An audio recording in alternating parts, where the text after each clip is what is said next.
Alors, qui peut me dire rapidement ou brièvement en quoi consiste la gouvernance et la conformité? Hein, si vous avez quelques notions. La gouvernance et la conformité.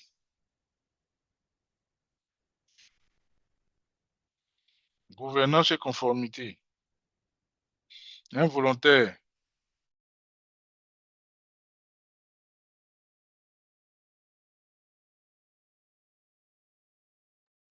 Il n'y en a pas? Ok, c'est pas grave. Gouvernance par rapport à quoi? Dans Dis. Azure, Azure. Nous sommes Ah, dans ok. Azure. Donc, quand on parle de gouvernance et de conformité dans Azure, ou bien même, bon, si de manière globale, la gouvernance, c'est quoi? Bon, on entend parler souvent, hein, les politiciens, de bonne gouvernance. Voilà, donc, si on veut, de manière étymologique, définir le mot gouvernance, ça veut dire quoi? C'est ce que je demande en fait.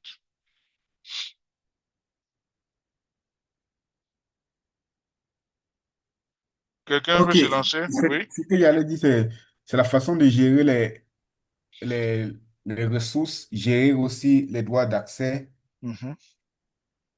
aux, les autorisations. Je dis la façon. C'est ça, non? La façon, la Oui, manière. la Cela doit manière, oui. obéir à des règles, à des réglementations. C'est un Oui, peu oui. ça. Voilà. Donc, la gouvernance, c'est ça. C'est-à-dire qu'on a des standards. Et quand tu fais ton administration en conformité avec ces standards, on parle, on parle de bonne gouvernance. C'est la même chose. Donc, dans Azure, euh, pour que on parle de gouvernance, bon, ici, on ne parlera pas de bonne gouvernance parce que la gouvernance va varier d'une organisation à une autre.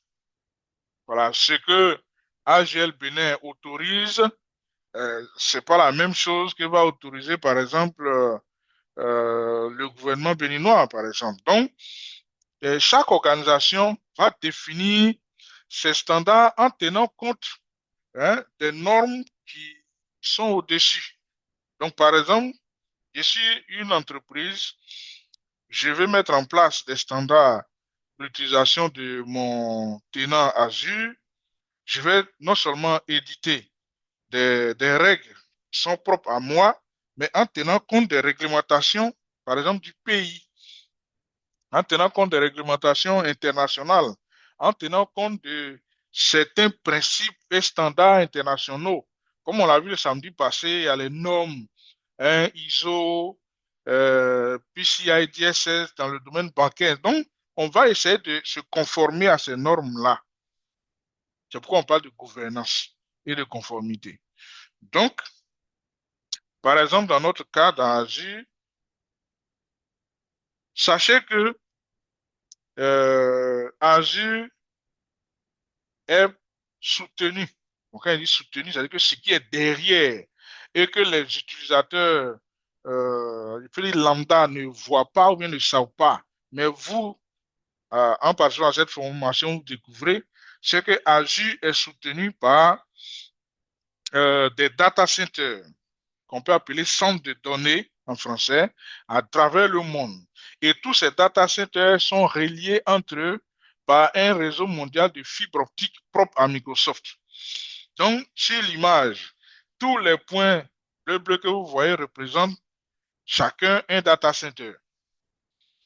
Et un data center, c'est la bâtisse, si vous voulez, les quatre murs, comme on a l'habitude de le dire.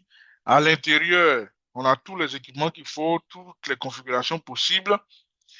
L'alimentation en énergie, le cooling, le data center doit être autonome sur le plan énergétique, bien sûr. C'est-à-dire que si le fournisseur d'électricité du pays coupe l'électricité, il faudrait que le data center continue à fonctionner. Donc, un data center, c'est ça.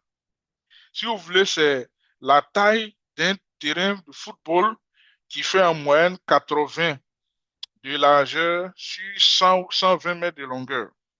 Voilà. C'est un bâtiment à cette image-là. Et à l'intérieur, on a tout ce que vous savez, hein, des racks, à l'intérieur des racks, on a des firewalls, des routeurs, des switches, des serveurs, du stockage, voilà, tout ce que vous voulez, des onduleurs, ainsi de suite. Donc, c'est ça qui soutient, quand vous entendez parler de Azure, en réalité, derrière, c'est toute cette infra-là qui fait que on arrive à se connecter. Mais on a une couche, si vous voulez, une couche applicative qui nous permet d'interagir avec l'ensemble de ces équipements, hein, de cette infra que je viens de décrire. Donc, cette couche applicative-là se traduit à travers le portail que vous avez vu tout à l'heure là. Et c'est à travers le portail que vous arrivez à créer par un tenant, à créer un utilisateur. Voilà. Donc, c'est le portail qui nous permet de pouvoir interagir avec cette infra. Et sachez que les data centers sont regroupés en ce qu'on appelle des régions. Donc, une région doit comporter 3 data centers pour être complet, sinon complète. Donc, quand on parle d'une région complète, on a 3 data centers qui sont dans un environnement, sinon dans une zone géographique bien donnée. Par exemple, si je prends l'Est des États-Unis, l'Est des États-Unis, c'est la zone de New York et consorts. On a 3 data centers dans cette zone géographique qui forment la région Est des États-Unis. Il y a aussi la région Ouest. On a le centre, on a le sud. Il en est de même l'Europe. En France, on va voir la région de l'Île-de-France, on a la région de Marseille, hein, ainsi de suite. On en a en Asie, au Moyen-Orient, en Australie, en Amérique latine, on n'a qu'un seul data center au Brésil. En Afrique, on a deux en Afrique du Sud. Ce que vous devez savoir également, c'est que le fait d'avoir trois offre un niveau de sécurité plus élevé. Et il y a des services qu'on peut implémenter lorsque dans une région, on a 3 data centers. Mais si vous êtes dans une région comme par exemple l'Afrique du Sud où il y a deux, ou bien le Brésil où il y a un seul, il y a des services que vous ne pouvez pas implémenter. Au fil de l'explication, vous allez savoir pourquoi. Et le fait d'organiser les régions comme ça permet de mettre en place une forme de sécurité. Sachez déjà même qu'à l'intérieur des racks, on a toutes les sécurités hein, que vous connaissez, les raids, les consorts, machin, les silos dans les data centers, mais on met les régions à 3 pour augmenter le niveau de sécurité. Et même au-delà d'une région, il y a une autre configuration qu'on appelle les régions paires. Donc, par exemple, la région Est des États-Unis est pairée avec la région Ouest des États-Unis. De sorte à ce que s'il y a un cataclysme dans la région Est, la région Ouest puisse être toujours utilisée pour accéder à notre infra ou bien à nos données. Donc, la sécurité a été mise à toutes les étapes. Voilà, toutes les étapes. Au fur et à mesure, vous allez voir. Donc, lorsque vous choisissez, tout à l'heure, il y a, je ne sais pas si c'est Hermione ou bien Roda qui posait la question, le lieu d'utilisation. Donc, quand vous devez choisir où est-ce que vous allez mettre vos services que vous êtes en train de déployer, il faut tenir compte de ça. Est-ce que c'est une région où on a 3 data centers? Est-ce que c'est une région où on a 2? Est-ce que c'est une région où on a un? Parce que le nombre de data centers va faire varier les services que vous allez pouvoir utiliser.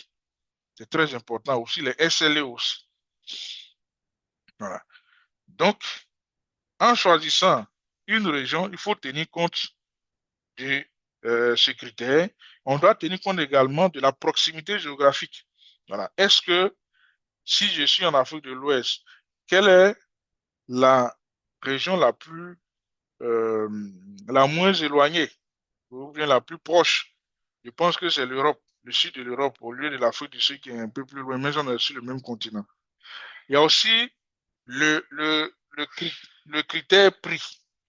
Le prix va varier en fonction des coûts hein, de mise en place du data center. En fonction du coût de mise en place du data center. Donc, par exemple, euh, la mise en œuvre d'un data center, je l'ai expliqué samedi passé, au Brésil, n'a pas le même coût que la mise en œuvre d'un data center en Europe ou bien en Amérique. Parce que de tous les éléments qui constituent euh, la construction et l'exploitation du data center, on a le lieu, le local, si vous voulez, le terrain qu'il faut acquérir, il faut construire, les équipements qu'il faut acheter, euh, la main-d'œuvre de tous ceux qui vont travailler sur toute la chaîne. Donc, on va faire varier le prix. Donc, ne soyez pas surpris. Si vous choisissez d'envoyer votre infra aux États-Unis, le même service que vous sollicitez aux États-Unis n'aura pas le même prix qu'un service que vous allez utiliser au Brésil ou bien en Inde, je ne sais pas. Donc, il faut tenir compte de tout ça. Voilà, vous choisissez. C'est bon? Donc, les régions, trois data centers ou deux ou un. Et sachez que Azure est présent dans euh, presque, bon, on dit 140 pays, mais c'est au-delà. Et les régions constituent en moyenne 60. Donc, si vous voulez, vous prenez 60 multiplié par 2, on est autour de entre 120 et 180 data centers à travers le monde. C'est très important de savoir Tonnerre, ça. Oui, désolé de t'interrompre, hein. S'il te plaît, ici, en parlant de région, on parle des availability zones ou on parle des régions qui sont un ensemble d'availability zones. oui, je vais vous expliquer ça. On n'est pas encore arrivé là-bas. Ok.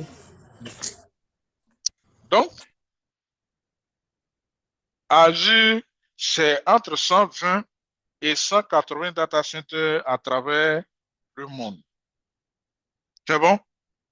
OK. Et les availability zones dont parle tout à l'heure mon ami, de quoi il s'agit? Il s'agit en fait, à l'intérieur de chaque data center physique, comme je l'ai décrit, qui a la taille d'un terrain de foot, qui a la taille d'un terrain de foot, on a en réalité ce qu'on appelle deux blocs ou bien deux silos. Voilà. Donc, les deux silos,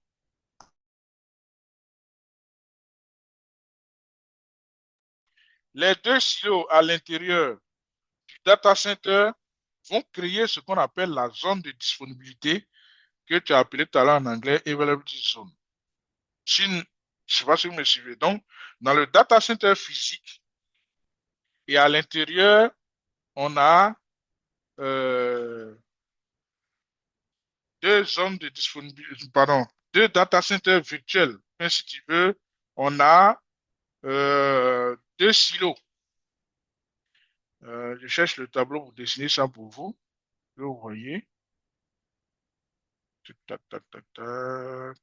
Yes. Donc, je vais prendre rapidement.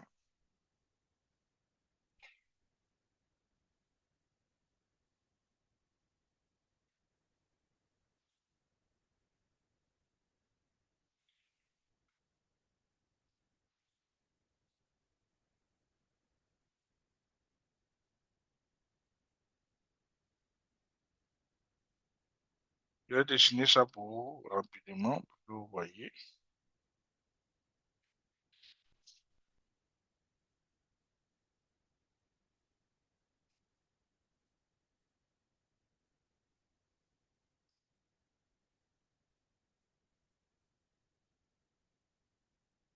Ok, est-ce que vous voyez la fenêtre Word qu'il vient d'ouvrir?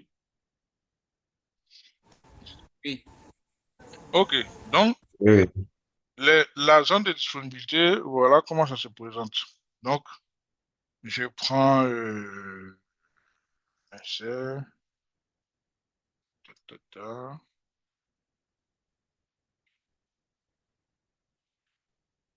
Voilà. Si vous voulez, le data center, c'est ça. ta, ta, ta.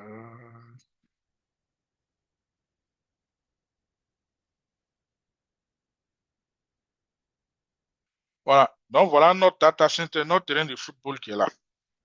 Et à l'intérieur, on a ce qu'on appelle les silos, ou bien, voilà, les blocs ou bien les data centers virtuels. Donc, je vais ajouter mes deux silos. Donc, j'aurai ça. euh, ça.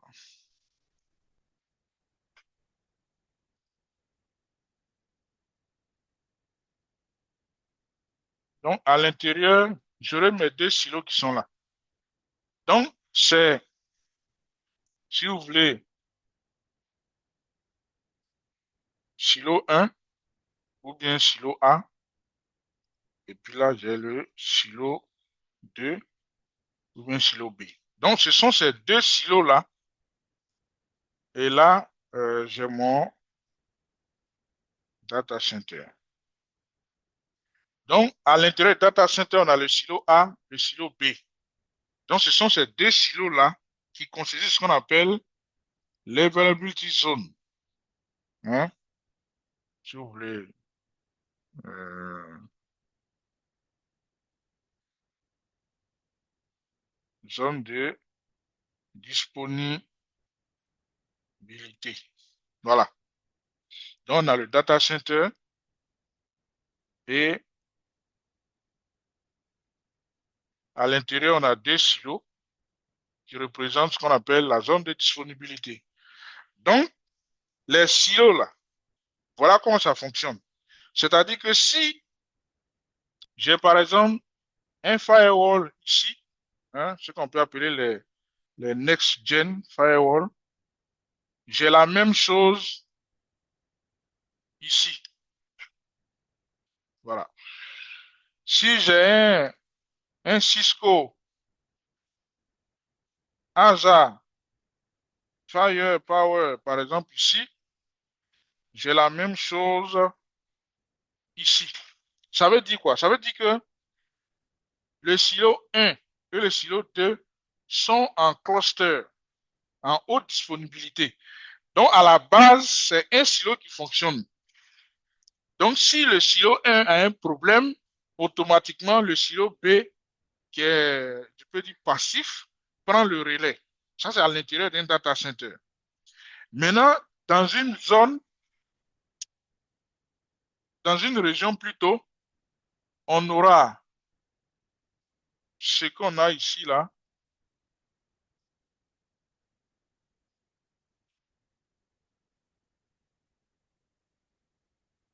Voilà, on aura ça.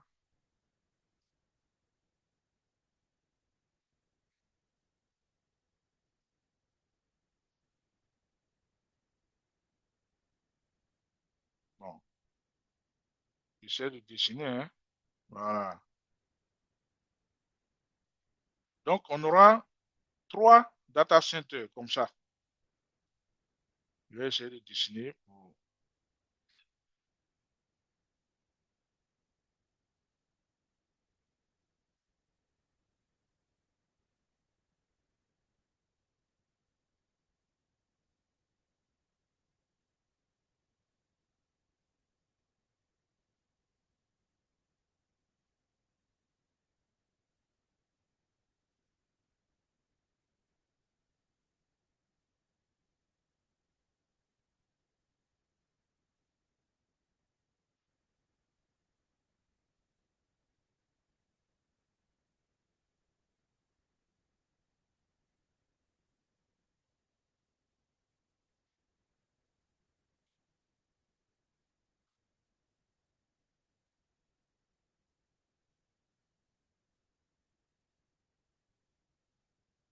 Donc, dans une région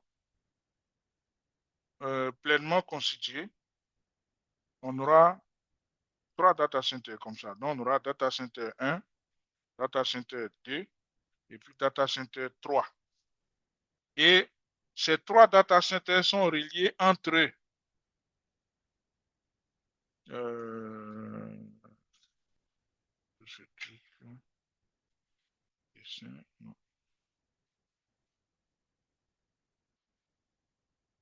Voilà.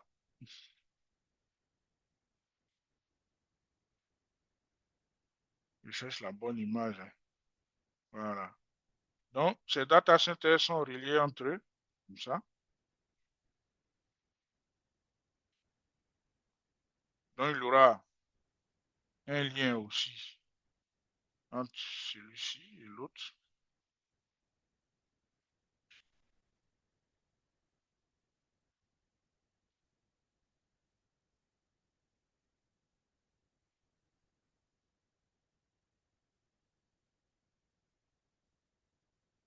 Voilà.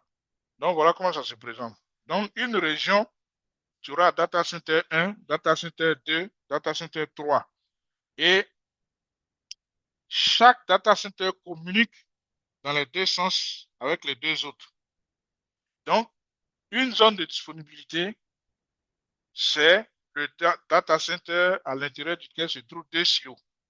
Donc, quand on a une région, on a 3 data centers, cela nous donne 3 zones de disponibilité.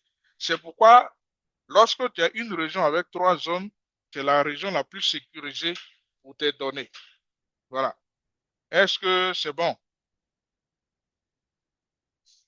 Est-ce que c'est bon jusque-là? Oui. Avant de continuer. Donc, vous avez les 3 data centers qui forment une région. Et dans chaque data center, on a 2 silos. Ou bien, si vous voulez, voilà, 2 data centers virtuels. OK. Donc, merci. On peut poursuivre. C'est bon? On a déjà vu les régions qui sont pairées. Donc, pour gérer un abonnement, comme je l'ai expliqué dans le premier module, il faut que vous ayez un compte dans Intra ID. Voilà. Ou voilà. Vous appartenez à un groupe, hein, qui permet de gérer des abonnements. Donc, votre compte Azure peut vous permettre d'avoir ou bien de gérer plusieurs abonnements. Quelqu'un avait posé la question. Donc, on peut avoir plusieurs abonnements dans notre tenant. Vous voyez que ici, on a un abonnement pour pour les développeurs, un abonnement pour les tests, et puis un abonnement pour la production. Voilà. Donc, effectivement, on peut avoir plusieurs abonnements. Et l'abonnement, comme je l'ai dit, c'est notre limite de facturation. Donc, c'est-à-dire que c'est le compte à partir duquel Azure va déflater ou bien, si vous voulez, euh, nous facturer pour chaque service qu'on va solliciter. Donc, il faut que vous ayez suffisamment d'argent dedans. Alors, les types d'abonnements qu'on peut avoir. Nous avons les abonnements gratuits.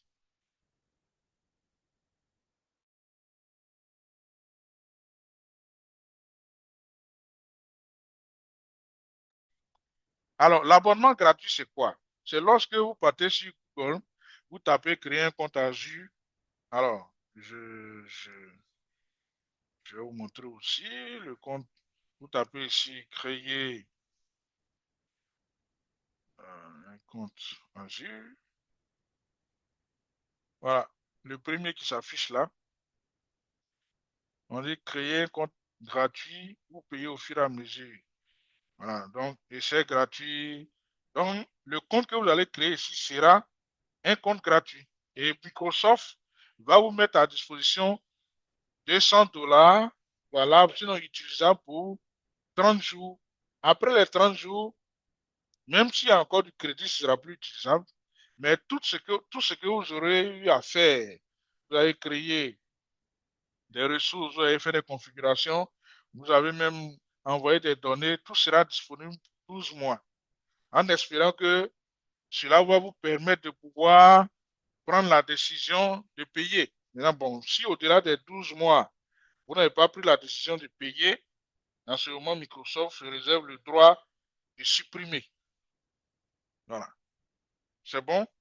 Ensuite, on a les abonnements Pay as you use ou bien Pay as you go ou bien payer à l'utilisation. C'est-à-dire, vous avez par exemple un compte gratuit ou bien un compte étudiant, et puis vos 200 dollars ou bien vos 100 dollars sont finis, mais vous estimez quand même que vous avez d'autres choses à faire, vous pouvez recharger, recharger votre abonnement avec des dollars encore et puis continuer à consommer. Voilà. Et le paiement à l'utilisation fonctionne comme le prépayé. C'est-à-dire que vous avez votre numéro de téléphone auquel est associé un compte chez votre opérateur. Vous avez des unités. Chaque fois que vous émettez un appel, ce que l'opérateur ne fait pas, l'opérateur n'attend pas la fin de l'appel pour vous facturer. La facturation se fait systématiquement en même temps que vous communiquez.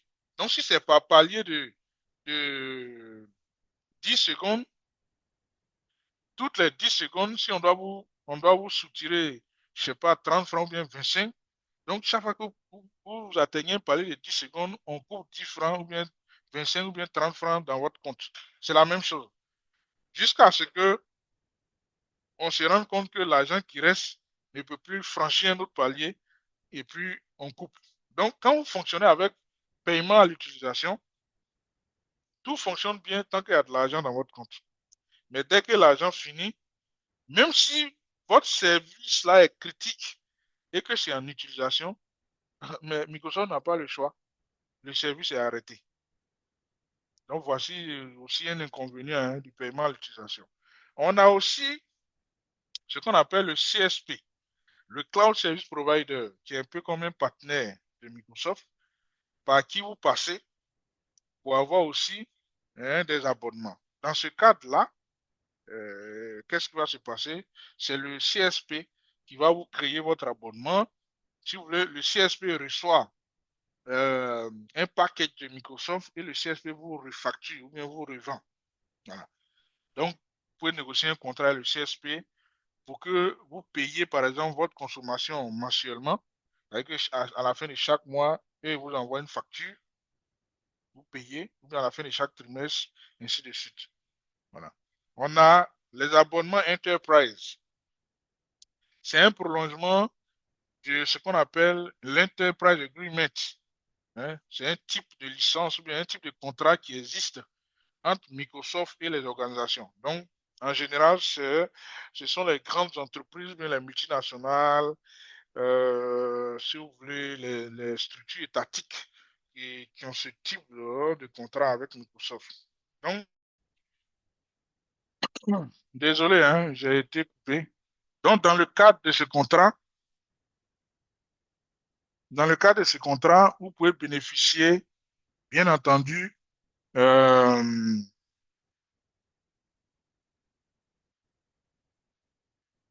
vous pouvez bénéficier d'un abonnement. Donc, si votre entreprise a un contrat avec Microsoft, au lieu de passer par un CSP, vous pouvez demander directement à Microsoft, dans le cadre de ce contrat, de vous fournir soit des abonnements que vous allez utiliser. Donc, dans le cadre de ce contrat aussi, les paiements sont soit annuels, biannuels ou bien triannuels. Voilà. Donc, tout dépend de vous. Et puis, on a l'abonnement étudiant. L'abonnement étudiant, c'est ce que j'utilise.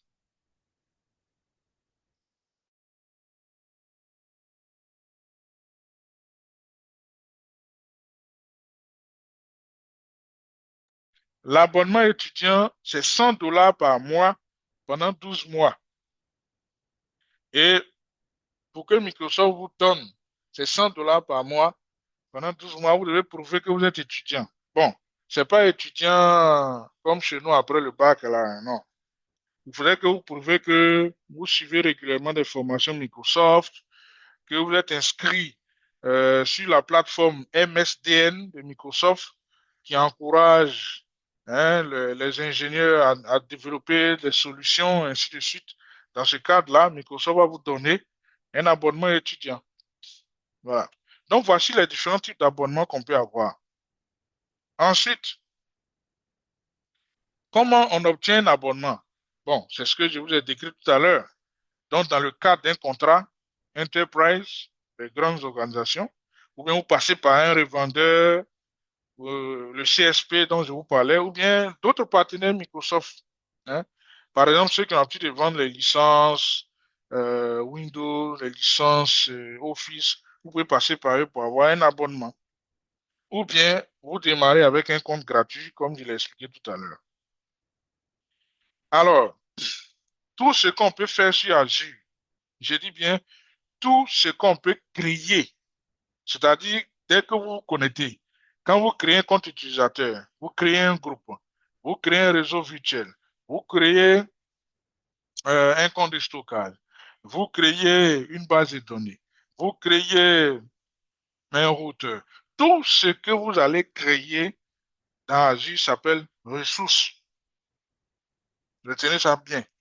Donc, une ressource, c'est ce que vous pouvez créer vous-même pour utiliser.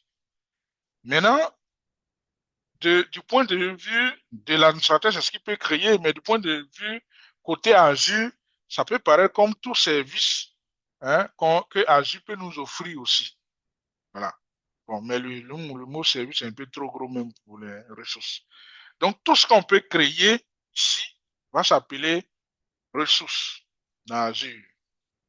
Et donc, ces ressources, on peut les regrouper.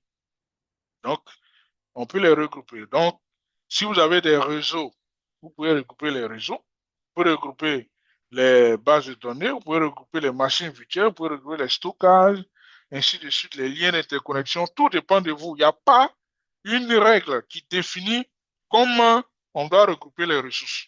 Tout dépend de vous. Voilà. Vous pouvez les regrouper selon leur nature ou bien selon le service hein, qui est fourni à travers cette ressource. Donc, par exemple, une solution de messagerie qui a en même temps le serveur de messagerie, le serveur de connexion des utilisateurs, le serveur de base de données, vous pouvez mettre tout ça dans un groupe. Donc, le regroupement dépend de vous. Mais ce que vous devez savoir aussi, c'est qu'une fois que vous avez créé un groupe et que vous y avez ajouté des ressources, on ne peut pas renommer le groupe. Ou bien supprimer. On peut supprimer, mais à une condition. Si tu supprimes le groupe, ça supprime toutes les ressources qui sont dans le groupe aussi systématiquement. Donc, je prends un exemple. J'ai un groupe de ressources où j'ai une VM, j'ai une base de données, j'ai un groupe de ressources, j'ai par exemple du stockage. Si je supprime le groupe, toutes ces ressources-là sont supprimées systématiquement. Donc, du coup, avant de supprimer un groupe, il faut s'assurer que tous les éléments ou bien toutes les ressources qui sont dans ce groupe-là ne sont plus utilisées. Si certaines ressources sont encore utilisables, vous devez les déplacer vers d'autres groupes d'abord avant de supprimer le groupe en question. Voilà. Et comme je le disais aussi le samedi passé, Allô? dans... Oui, allô? Ouais, j'ai une question, Carla, s'il te plaît. Vas-y. Est-ce qu'il y a un moyen de sauvegarder l'état d'une ressource groupe? J'élabore un peu plus. Mhm, Imaginons qu'on ait créé une ressource groupe par environnement de, par exemple, production, qualité et puis développement.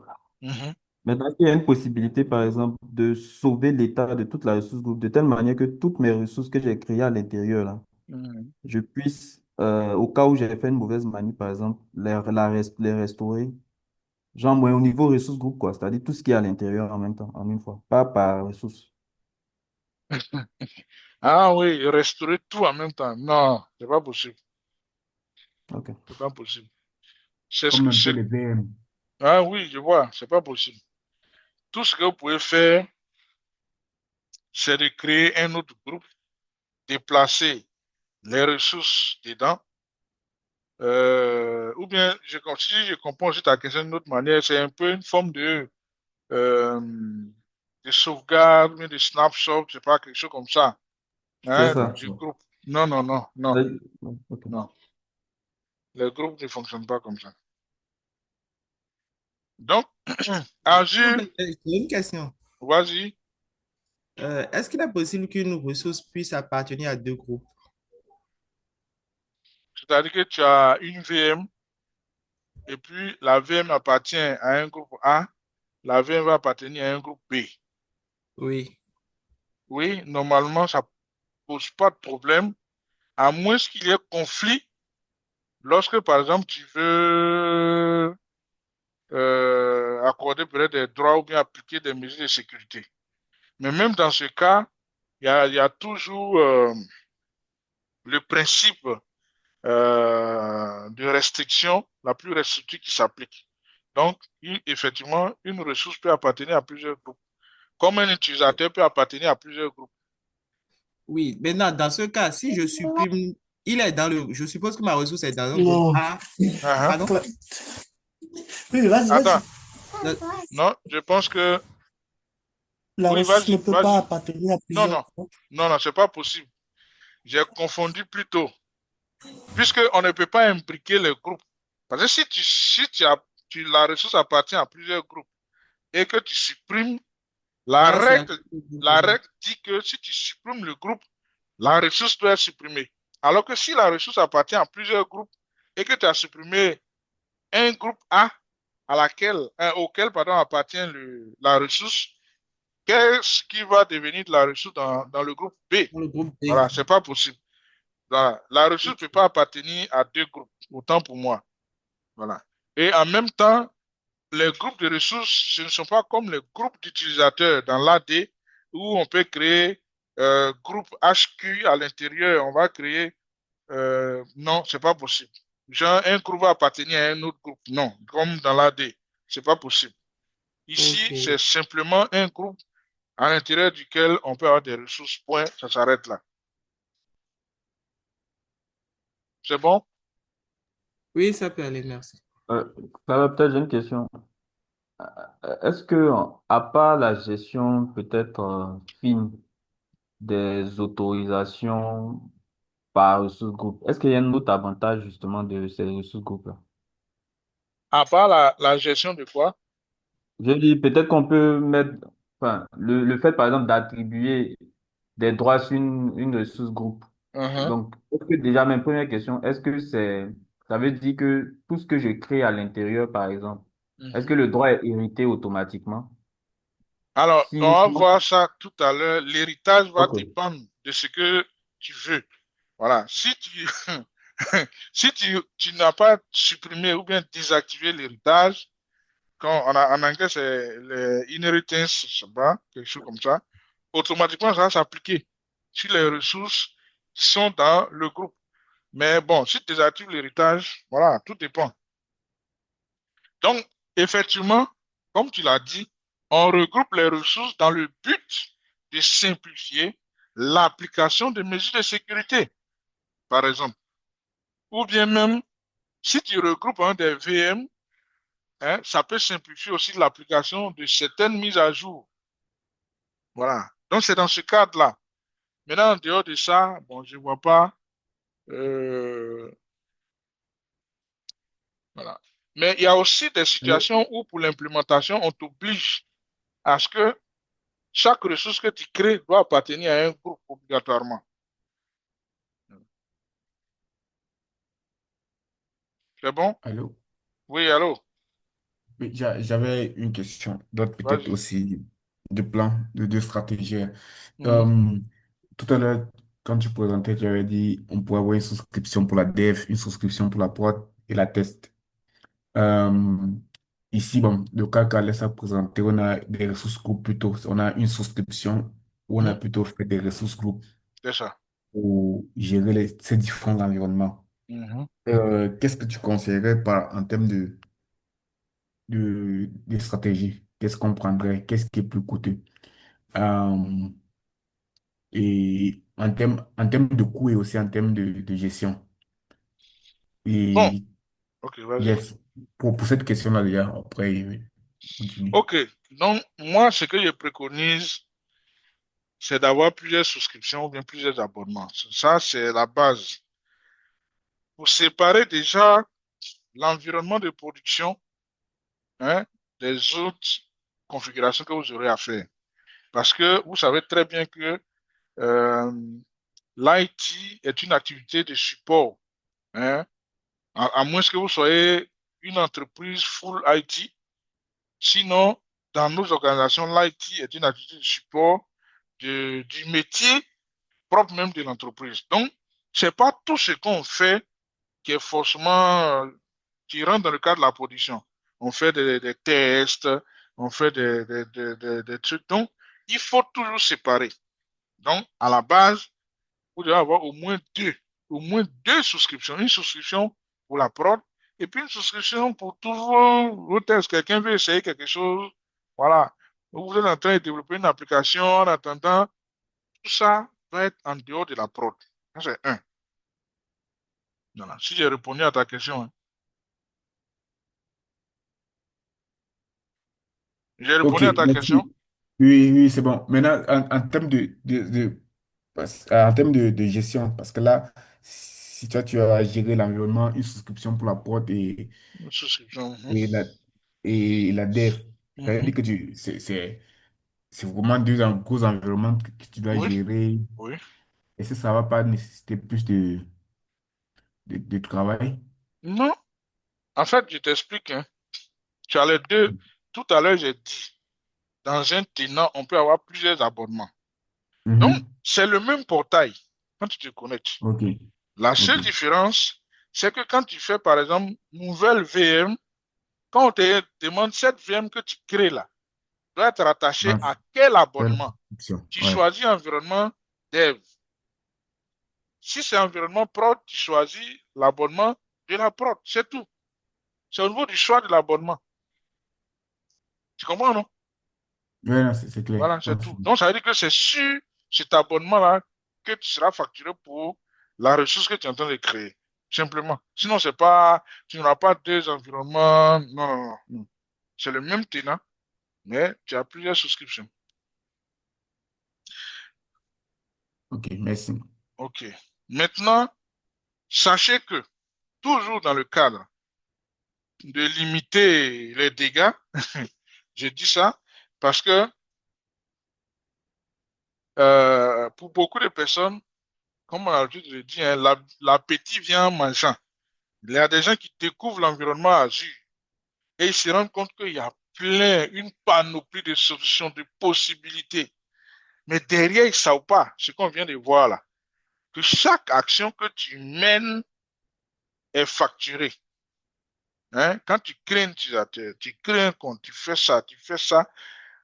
Bon, ceux qui ne sont pas dans le secret des dieux comme vous ne sauront pas que chaque fois que tu crées quelque chose qui est rattaché à un abonnement, automatiquement, tu es en train d'être facturé. Donc, il faut limiter. Alors, Microsoft le fait pour non seulement nous protéger, nous en tant qu'organisation, mais Microsoft aussi permet pour ne pas qu'il y ait du gaspillage. Voilà.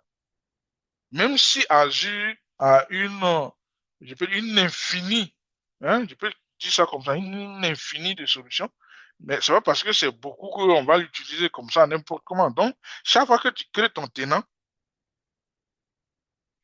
avec ton abonnement, Azure te garantit un minimum. C'est ce qu'on appelle ici le quota ou bien les limites. Donc, Azure va te dire, bon, euh, dans ta souscription, tu as droit à, par exemple, un Network Watcher. Tu as droit à, par exemple, deux dedicated clusters, hein, par région. Tu as droit, par exemple, 100 VM. Tu as droit, par exemple, 10 réseaux virtuels. Donc, tout ça, ça fait partie des services, hein, que Azure te garantit. Hein, le minimum de quota. Donc, au fur et à mesure que tu vas déployer ton infra, ce quota-là, tu pourras venir checker pour voir tu es à quel stade. Donc, si tu avais droit à 10 virtual network et que tu as créé 5, 6, 7, 8, quand tu vas venir sur l'utilisation et quota, tu vas voir qu'il te reste 2 virtual network. Maintenant, si tu sais que dans ton environnement, tu auras besoin d'encore plus de virtual network, tu demandes juste au support Azure d'augmenter ton quota. C'est pas bon, c'est pas payant, hein. L'action d'augmenter n'est pas payante, mais c'est l'utilisation que tu vas en faire qui sera payante. Je sais pas si vous voyez un peu, hein, je sais pas si c'est une similitude ou bien un truc. Donc c'est comme euh, je vais Orange me MTN. Je dis, bon, je veux une deuxième puce de téléphone. Ils te disent, OK, il n'y a pas de souci. Sinon, à la base, j'ai droit à une puce. Si je dis, non, je veux trois autres puces, ils disent, OK, il n'y a pas de problème, on me donne les puces. Mais c'est quand je vais utiliser ces puces-là qu'eux, ils vont me facturer. Voilà, c'est un peu ça, si vous voyez un peu l'image. Donc, à la base, Azure va te donner un nombre qu'on appelle ici quota. Maintenant, si tu dois aller au-delà, tu fais la demande, ils vont augmenter. Ça, c'est gratuit. Mais si tu es passé de 10 à 20 virtual network, chaque virtual network que tu vas créer va générer des coûts. Voilà, c'est un peu ça. Donc, dans chaque abonnement, on vous donne des limites. Voilà. De Maintenant, quoi l'utilisation, c'est ça? comment?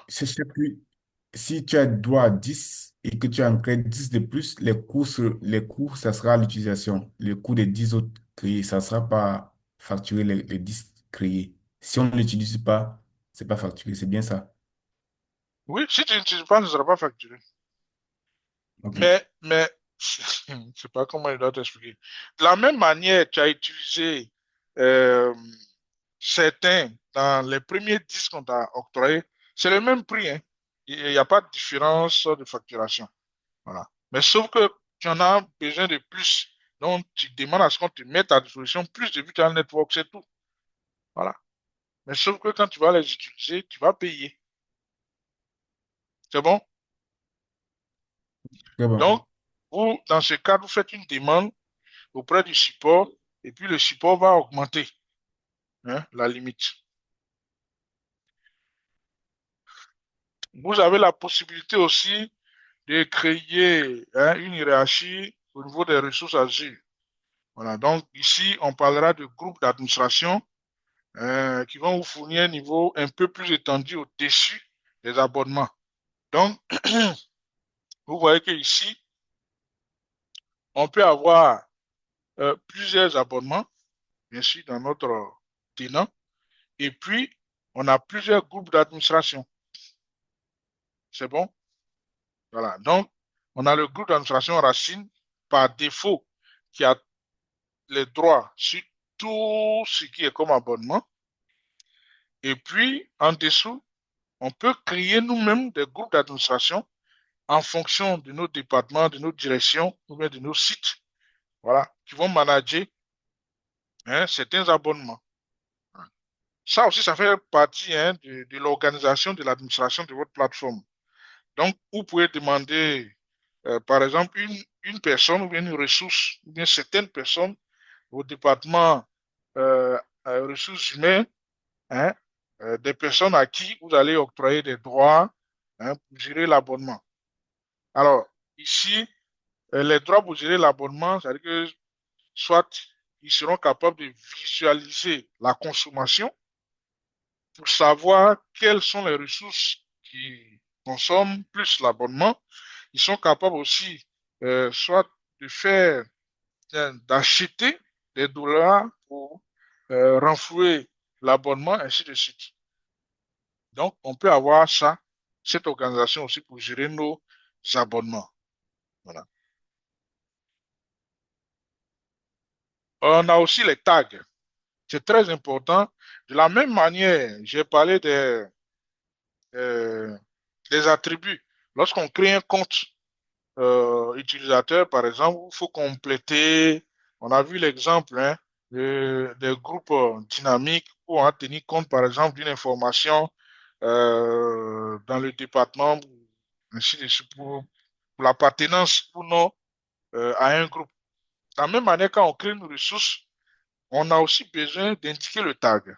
Parce qu'on peut avoir besoin du tag aussi pour classifier, hein, les ressources. Donc, quand je crée par exemple une VM, si la VM appartient au département IT, je dois ajouter par exemple comme tag département IT ou bien IT. Si ça appartient aux finances, je peux mettre finance.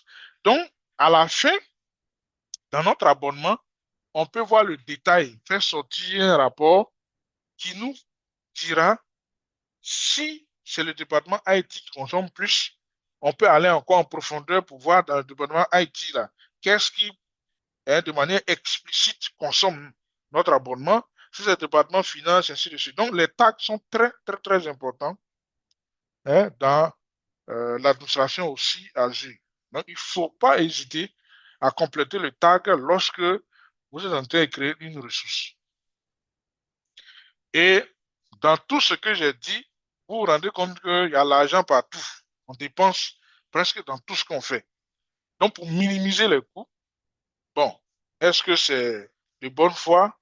Bon, à chacun ou chacune d'apprécier. Mais Agir nous donne ici quelques conseils pour réduire nos coûts. Voilà, c'est pourquoi j'ai dit, eux-mêmes, ils vendent. Maintenant, on nous donne conseil pour consommer moins.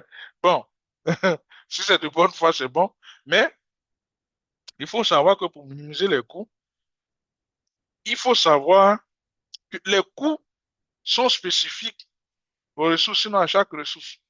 Voilà. Donc, chaque ressource que tu vas créer a son prix, même si le prix ne s'affiche pas. Alors, il y a des ressources pour lesquelles vous pouvez avoir le prix dans le calculateur que je vous ai montré le samedi passé. Voilà. Mais il y a des ressources pour lesquelles vous ne pouvez pas voir le prix. C'est Agir seul. Bon. Mais vous pouvez aller voir le détail plus tard dans l'abonnement. Mais pendant que vous êtes en train d'écrire, vous ne pouvez pas voir le prix. Hein. Mais par contre, les VM, par exemple, lors de la création, vous pouvez voir le prix. Alors, les coûts d'utilisation peuvent varier selon les emplacements. C'est ce que je vous avais dit. Donc, une même VM qui coûte 10 dollars en Amérique latine ne peut pas coûter 10 dollars en Europe, bien aux États-Unis. Donc, la même VM, selon l'emplacement, le prix va varier. Voilà. Les coûts des transferts de données entrant et sortant diffèrent. Donc, si vous décidez d'envoyer des données, en général, les gens disent quoi? Je vais sauvegarder mes données dans le cloud. Quand vous sauvegardez les données, c'est-à-dire que l'upload n'a pas le même prix que le download. Voilà. Pendant que tu es en train d'uploader, transférer tes données vers Azure, le prix du giga ou bien euh, du Tera n'a pas le même coût que lorsque tu auras besoin de tes données et que tu veux télécharger. Ça n'a pas le même prix. Il faut utiliser aussi les prépayés avec des instances réservées. Alors, Azure nous conseille d'utiliser le prépayé avec des instances réservées. C'est-à-dire quoi? Comme toute entreprise, Azure fait des soldes. Il y a des moments de l'année, ils font des soldes. Donc, une VM qui coûte 10 dollars, si vous tombez sur la période de solde et que la même VM vous revient par exemple à 2 dollars, vous faites ce qu'on appelle du prépayé. Voilà. Vous réservez. Donc, vous dites, bon, moi j'ai un projet qui va démarrer peut-être dans 6 mois, dans 8 mois, j'aurai besoin de 30 VM. Donc, 2 dollars fois 30 VM, ça te fait 60 dollars par mois pour les 30 VM. Donc, tu payes ces 60 dollars pour réserver les 30 VM que tu vas utiliser plus tard. Parce que si tu n'as pas payé, c'est comme si tu n'as rien fait. On ne réserve pas, comment je peux dire ça, gratuitement ou bien de manière les mains vides. Quand tu réserves, tu avances quelque chose. Donc, Azure va te réserver. Donc, le jour où tu vas venir pour implémenter ton projet, tu vas utiliser tes VM et tes VM-là, sur toute utilisation, seront facturés à 2 dollars par mois. Voilà. Même si au moment où tu vas implémenter ton projet, les VM sont passés soit à 10 dollars ou même à 20 dollars, mais compte tenu du fait que tu as réservé sur la base de 2 dollars, Azure va te facturer à 2 dollars. Donc, c'est très important aussi pour économiser. On peut aussi utiliser nos licences locales avec une option hybride. C'est-à-dire que vous avez en général ce qu'on appelle les licences en volume. Voilà. Et je vous avais acheté un Windows Server plein de licences. Donc, ou bien vous avez euh, un contrat, comme on l'a vu tout à l'heure, Enterprise Agreement avec Microsoft, et vous avez des licences Windows Server. Donc, quand vous demandez une VM sur Azure, il faut préciser à Azure que, bon, écoute, tu me crées la VM, mais moi-même, j'ai déjà une licence pour activer. Parce que ça te permet de ne pas payer encore une licence d'activation sur Azure. Voilà. Et pour suivre votre abonnement, sinon vos abonnements, vous pouvez créer des alertes, hein, ou bien créer des budgets. Donc, tu peux dire, bon, pour l'environnement sur l'abonnement de prod qui est critique, j'ai un budget de, par exemple, 2000 $ par mois. Et si c'est 2000 $, je vais créer une alerte. Je vais dire à Azure, bon, quand je vais atteindre 60 ou bien 70% des 2000 $, envoie-moi une alerte. Ça peut être un mail, un message, ça dépend de ce que tu auras configuré. Mais tu recevras une notification. Tu vas te dire, monsieur ou madame, vous avez atteint 70% de votre budget. Juste vous alerter pour que déjà tu puisses prendre toutes les dispositions nécessaires pour anticiper. Parce que tout à l'heure, je vous ai dit, si le budget est épuisé en cours d'utilisation, tous vos services qui sont liés à cet abonnement-là vont s'arrêter systématiquement. Donc, pour ne pas qu'un matin, tu arrives au boulot et que tout le monde, hein, euh, descend sur toi pour dire non, je n'arrive pas à accéder à tel service, je n'arrive pas à accéder à tel, je n'ai pas fait ça. Alors que derrière, l'argent est fini dans ton compte. Bon, vous connaissez très bien nos amis financiers, hein. Quand tu vas leur dire, quand tu vas leur dire, bon, écoute, on a un problème d'abonnement, il faut on a besoin par exemple, de 1000 $ pour terminer le mois. Bon, vous connaissez les procédures, hein. Voilà, tu as fait la demande, ton manager va valider, si j'ai les comités de temps, mais pourquoi, question. Donc, vous pouvez rester en train de tourner comme ça des heures, voire des jours avant que on ne débloque la situation du point de vue financier. Donc, du coup, pour éviter tout ça, on crée des alertes. Ça te permet de prendre des... Si déjà à 70%, tu as 30% de marge, tu commences déjà, hein, les démarches pour une extension, hein, de ton budget au niveau de ton abonnement. Voilà. Donc, pour gérer euh, nos conformités, hein, on aura besoin de ce qu'on appelle Azure Policy, ou bien en français les stratégies Azure. Alors, l'importance de Azure Policy, ça nous permet de créer, d'affecter, de gérer des policies. Et ces policies-là vont nous permettre d'évaluer notre environnement, si notre environnement est conforme, hein, aux réglementations que nous-mêmes on s'est données. Donc, on a deux modes d'application ou bien d'utilisation. On a l'utilisation après, hein, c'est-à-dire que vous utilisez les policiers après avoir fait ou bien effectué vos déploiements, ou bien vous mettez en place la police avant de faire vos déploiements. Voici les deux cas, ou bien les deux situations dans lesquelles vous allez être utilisé. Maintenant, en général, les gens vont déployer la police, sinon les policiers, après ou bien pendant l'utilisation. C'est ce qui fait que on vous dit qu'on affecte, hein, pour pouvoir voir le résultat et se rendre compte si nos ressources sont conformes à nos réglementations, bien aux réglementations, bien aux recommandations de l'organisation. Alors, quel est l'avantage? L'avantage, c'est que on peut voir tout de suite si une ressource est conforme. On peut appliquer aussi la police à soit à, à l'abonnement, à un groupe de ressources, ça dépend. On l'applique à un scope qu'on veut. Mais en général, ce qui est conseillé, c'est d'appliquer à l'abonnement. Voilà. Appliquer à l'abonnement pour nous rendre compte de l'ampleur, si tout est bon ou pas. Puisque c'est sur l'abonnement qu'on va nous facturer. Si c'est pas bon, c'est comme si quelque part, il y avait ce qu'on appelle en anglais une misconfiguration, une mauvaise configuration, une mauvaise implémentation, et cela peut nous coûter de l'argent. Alors, dans quel cas est-ce qu'on peut être amené à utiliser agir policier pour vérifier ou bien euh, euh, voir si on est conforme ou pas?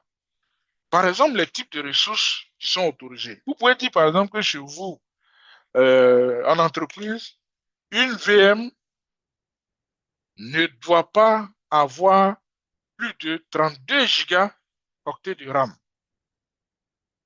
Un exemple. Donc, c'est un type de ressource que vous autorisez. Si vous avez appliqué votre stratégie et qu'un IT veut créer une VM avec 64 Go de RAM, l'IT, pendant la création, va recevoir une notification pour lui dire non, c'est pas possible de créer cette ressource. Parce que 64 Go de RAM n'est pas conforme à ce que l'organisation a défini comme policy, comme règle.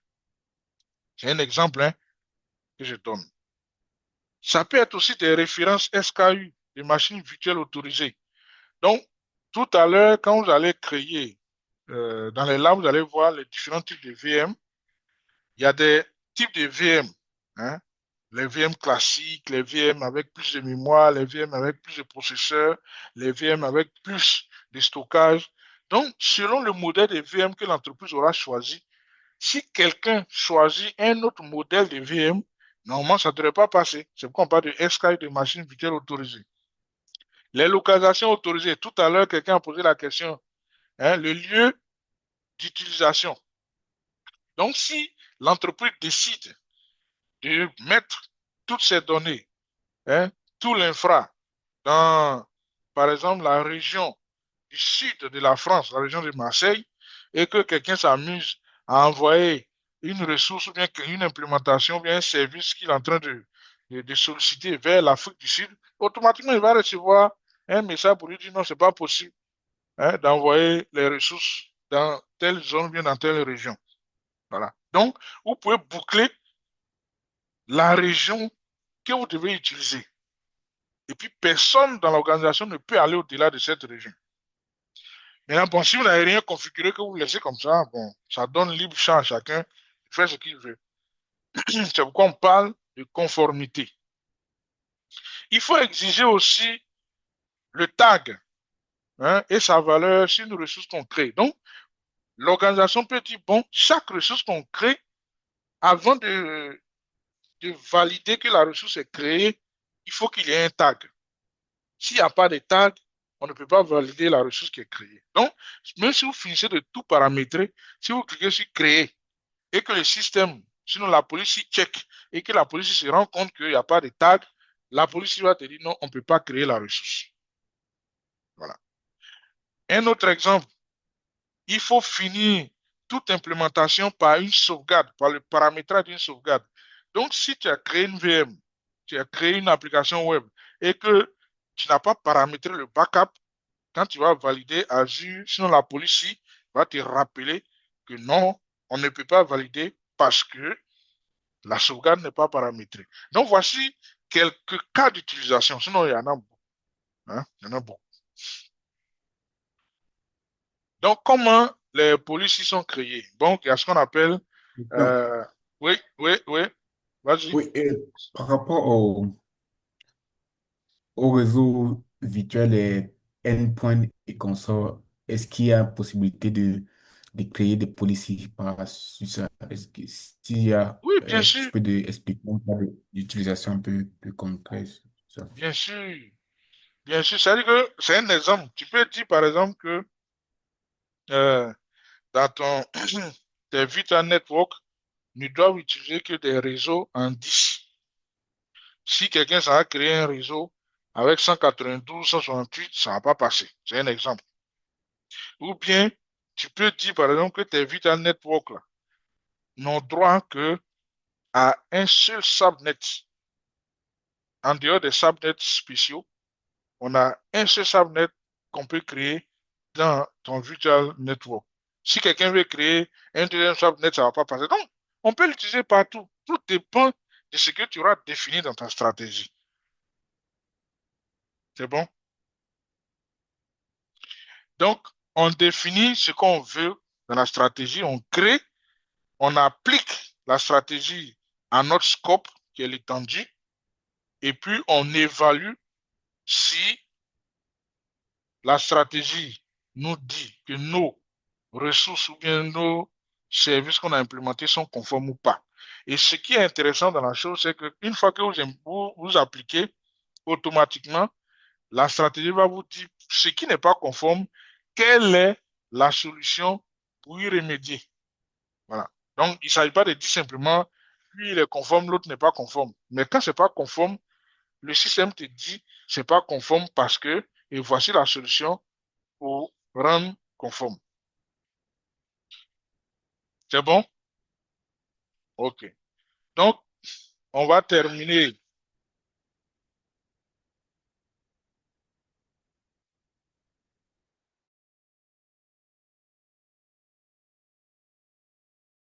On va terminer ce module avec la sécurité sur les ressources.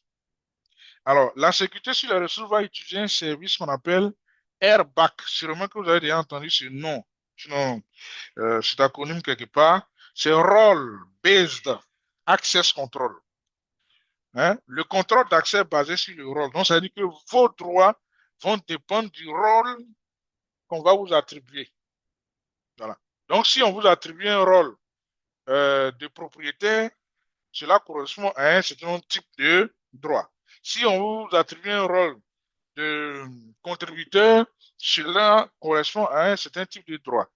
Un rôle, par exemple, de vérificateur, de lecteur. Donc, vos droits vont dépendre du rôle qu'on vous a attribué. Voilà.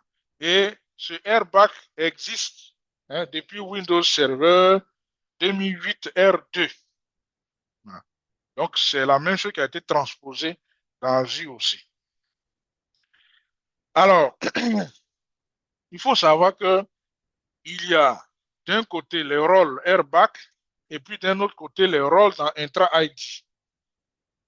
Bien entendu, les rôles airbag vont nous permettre de gérer l'accès aux ressources. Il faut très bien comprendre ça. Donc, l'accès aux ressources, si tu veux qu'un utilisateur puisse accéder à une VM que tu as créée, à une base de données que tu as créée, à un réseau, en tout cas, tout ce que tu auras créé comme ressource, c'est le airbag que tu utilises pour contrôler l'accès à ces ressources. Par contre, le rôle dans Intra ID permet de gérer l'accès aux objets, aux objets de Intra ID, si vous voulez, aux objets AD. Voilà.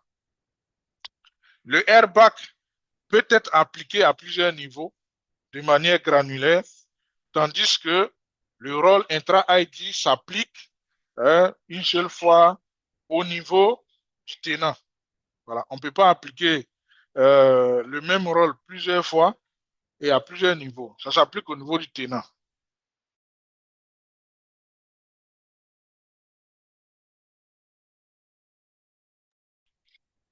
Donc,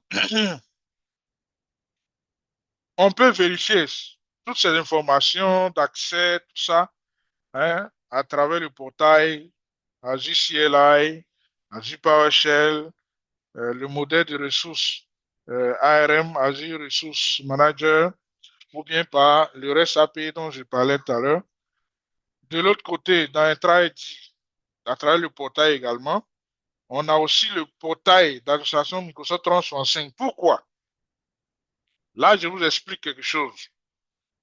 Alors, pour ceux qui ont déjà administré ou bien qui sont administrateurs Microsoft 365, sachez que c'est sinon une solution de collaboration. À l'intérieur, vous avez la messagerie, SharePoint et consorts. Et je le disais tantôt aujourd'hui, pour que tout cela fonctionne, toutes ces solutions de collaboration fonctionnent, il faut que derrière, il y ait un AD, qui est un gestionnaire d'annuaire. En l'occurrence, dans notre cas, le gestionnaire d'annuaire en question, c'est Intra ID.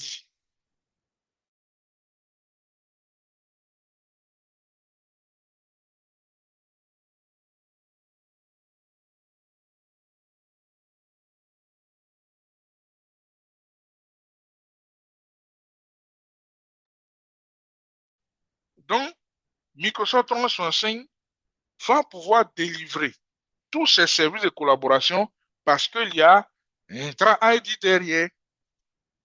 Et c'est pourquoi on vous dit qu'à travers le portail Microsoft 365. Donc, quand vous créez un utilisateur ou bien un compte utilisateur dans Microsoft 365, dites-vous que automatiquement ce compte-là est déversé dans Intra ID qui est derrière Microsoft 365. Voilà, c'est ce que ça veut dire. On peut utiliser aussi le Microsoft Graph PowerShell pour gérer les rôles Intra-ID. Voilà. Donc, dans Intra-ID, il y a beaucoup de rôles, de même que dans Azure Airbag. Donc, à vous de savoir quel est le rôle que vous voulez attribuer. Et puis, ou bien soit, vous prenez un rôle, vous dupliquez, et puis vous pouvez, comment je fais ça, adapter à votre utilisation. C'est-à-dire que faire des modifications et puis l'appliquer.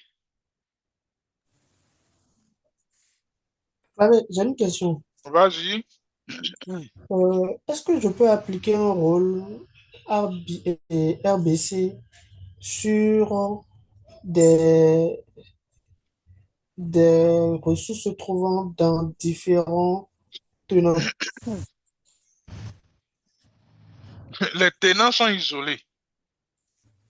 Donc, au niveau des tenants, les tenants sont comme des instances. Il y a une isolation entre les tenants. Donc, il faut être dans le tenant pour pouvoir appliquer. Donc, Ok, tu peux pas être dans le tenant et puis appliquer et puis aller appliquer. Non, non. Les tenants sont isolés. Même si votre entreprise peut avoir plusieurs tenants, mais tu peux pas, étant dans un tenant, aller attaquer une ressource qui est dans un autre tenant. Vous avez vu tout à l'heure dans le lab, pour pouvoir agir dans un tenant, vous étiez obligé de faire quoi? De switcher, d'aller dans le tenant d'abord avant de pouvoir créer l'utilisateur, ainsi de suite. Voilà. Donc, le management, l'administration, sur ce côté-là est clair. Il y a une isolation au niveau des tenants. Peut-être que la question que tu voulais poser, je ne sais pas trop, peut-être c'est l'application sur des ressources qui sont dans différents abonnements, peut-être. Voilà. C'est Hmm, possible. C'est possible parce que les abonnements appartiennent au même tenant. Donc, il n'y a pas de problème. Voilà. Tu peux ok, appliquer le même rôle sur plusieurs euh, ressources appartenant à différents abonnements, mais dans le cadre d'un même tenant. ok, Alors, ici, on nous donne un exemple, un exemple de rôle. C'est le rôle contributeur. Donc, je vais vous mettre aussi à contribution. Je vais vous laisser quelques secondes regarder en quoi consiste le rôle contributeur qu'ils ont mis en évidence à droite. Et puis, on va expliquer ça brièvement pour que chacun comprenne un peu ce qu'il y a dedans. Alors, donc, je vous donne, bon, il est midi 25, je vous donne quelques, voilà, disons, une minute à 26. Je vais vous poser la question, ce que vous voyez, ce que vous comprenez, ce que ça veut dire.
Ok, donc je reviens à vous. Qui se lance? Qu'est-ce que vous voyez dans le contributeur? Qu'est-ce que vous comprenez là-bas?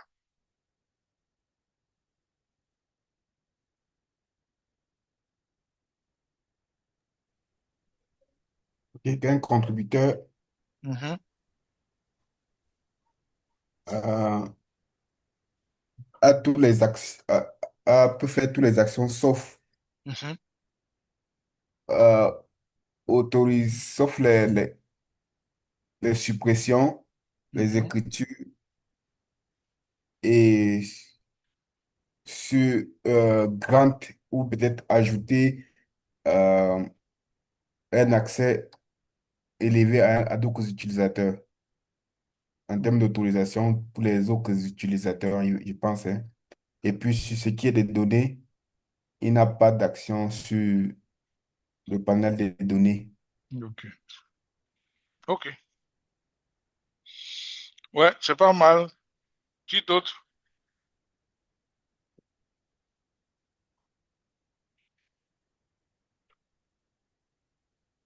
Qui d'autre?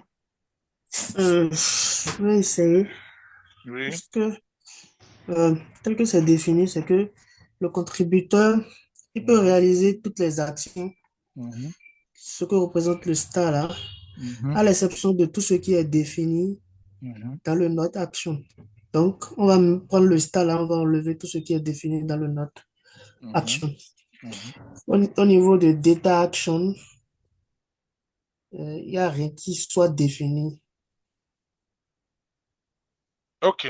Bon, c'est Il y ça, a, hein. Ça veut dire que, oui, oui, c'est ça. oui, Le contributeur, comme vous l'avez si bien dit, il peut faire tout.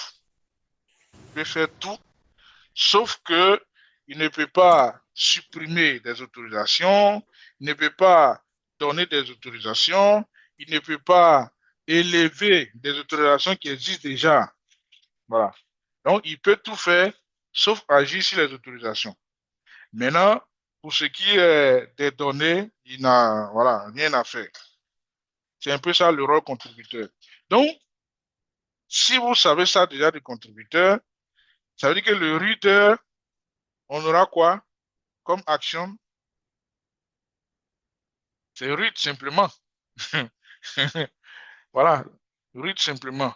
Le backup operator, security reader, user access administrator. Donc, pour chaque rôle, il y aura un ensemble d'actions qu'on peut faire et puis un ensemble aussi d'actions qu'on ne peut pas faire. C'est pourquoi je disais tantôt que le airbag va définir vos droits d'accès en fonction du rôle qu'on vous a attribué. Donc, vous voyez ici déjà qu'avec le contributeur, il peut agir sur certaines choses, tandis que sur d'autres, il n'a pas le droit. Donc, on peut prendre ces rôles-là et puis les modifier. Voilà, les dupliquer, les adapter à notre utilisateur. Par exemple, je peux dire que chez moi, le contributeur, par exemple, peut donner des droits, hein, peut modifier des autorisations. Dans ce cas, la partie autorisation delete, je ne vais pas mettre, c'est-à-dire que j'enlève authorization delete dans la partie no action. Voilà. S'il peut modifier, je vais supprimer aussi la partie authorization right. Donc, ainsi de suite. Donc, vous pouvez les adapter selon votre utilisation. Ça, c'est le airbag. Donc, du coup, voilà comment le airbag fonctionne. Vous prenez un rôle, vous définissez le rôle. Donc, la définition du rôle, c'est le choix, si tu veux. Donc, soit euh, c'est un rôle qui existe déjà dans Azure que vous utilisez, soit c'est un rôle que vous modifiez, mais dans tous les cas, vous définissez le rôle. Et après avoir défini le rôle, vous attribuez le rôle à votre principal de sécurité. Donc ici, le principal de sécurité, ça peut être un utilisateur, ça peut être un groupe d'utilisateurs, ou bien ça peut être un autre, hein, principal de service. Donc, je décide d'utiliser le rôle contributeur que je vais attribuer, par exemple, à Roda. Donc ici, je passe de la définition du rôle à l'attribution du rôle. Et puis, je vais appliquer maintenant ce rôle que j'ai défini dans le airbag à mon scope. Donc, tout à l'heure, on a vu ce que c'est que les groupes d'administration, l'abonnement, les ressources groupes et les ressources. Donc, le airbag qui permet de gérer les accès sur les ressources, je peux décider d'appliquer ce rôle de contributeur simplement à l'abonnement. Et tout à l'heure aussi, quelqu'un parlait d'héritage. Donc, si j'applique à l'abonnement et que l'héritage est activé, ça veut dire que toutes les ressources qui sont en dessous de l'abonnement vont se voir appliquer le même rôle contributeur. Si je désactive l'héritage, c'est-à-dire que mon rôle airbag ici se limite seulement à l'abonnement. Et j'ai parlé de granularité, c'est-à-dire si je vais appliquer, par exemple, le airbag à un disque dur ou bien à une carte réseau, je ne suis pas obligé d'appliquer le airbag sur la VM. Donc, la granularité plutôt autorise, sinon permet que j'aille jusqu'à la ressource concernée pour appliquer mon airbag. C'est ça aussi la granularité. Voilà. Donc, tout à l'heure, on a vu la comparaison. Les rôles intra-ID sont au-dessus en termes de hiérarchie. Hein. Eux, ils s'appliquent au niveau de tout le tenant, de tout l'annuaire, tandis que les rôles airbag, c'est sur les ressources. Alors, sur ce, on aura un lab qui va nous permettre de gérer les abonnements et airbag, et puis un autre lab pour vérifier les histoires de gouvernance à travers Azure Policy. Alors, normalement, on doit finir à 13h30. Il est 12h32. Vous avez 1 heure également pour faire ce lab-là. Alors, je reste disponible. Je suis là, je suis en ligne. S'il y a quelque chose, vous pouvez me